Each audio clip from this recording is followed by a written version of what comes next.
So as a lot of people are aware, there's a lot of things that artificial neural networks do more poorly compared to biological systems. So mostly this confirms this is related to things like efficiency with information and also execution. So, you need something like a GPU to run a network that's much simpler than anything a brain does, but it takes more energy.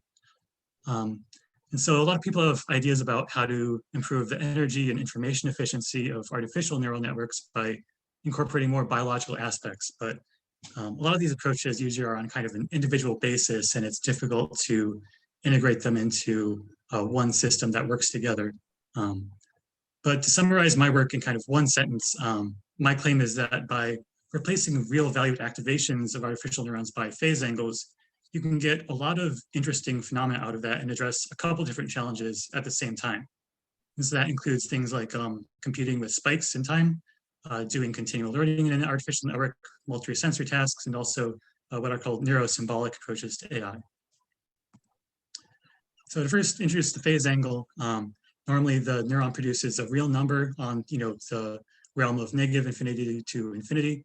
And we say here that it produces a number that's on the range of -1 to 1.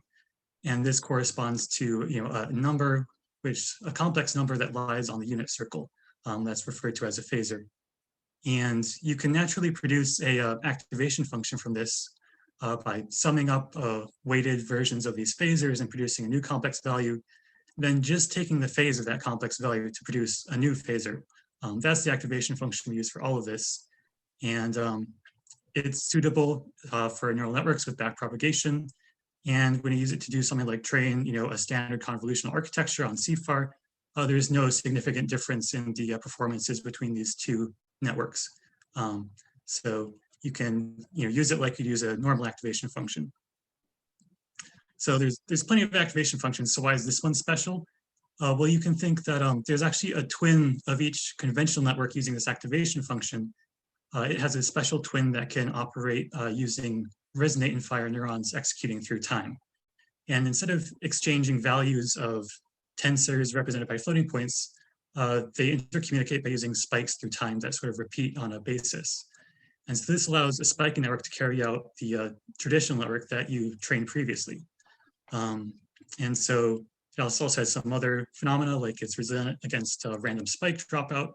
You can randomly remove around 40% of the spikes in the network while it's executing and not see a big drop in performance.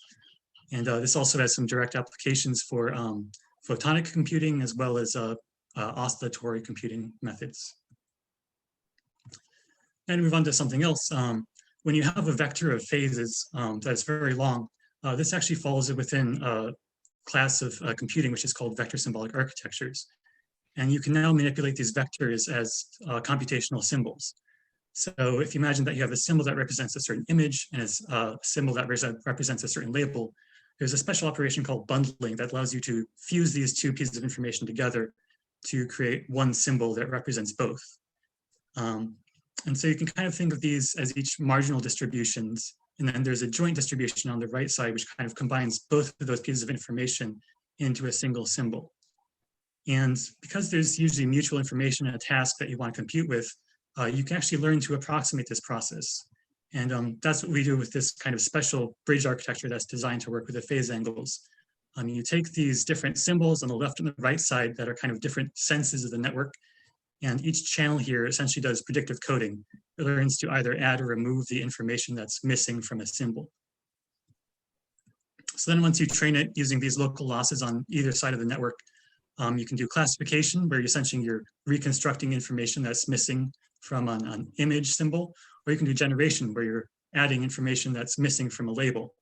And they work pretty well as a regular network would work. You can also use some special properties of the loss function to do self-distillation to recreate a training data set from a trained network. And you can interleave that with new data to do some basic continual learning, which we're still working on. And if you'd like to look in more detail, we have our code online and some preprints out. So I'd like to thank you for your attention.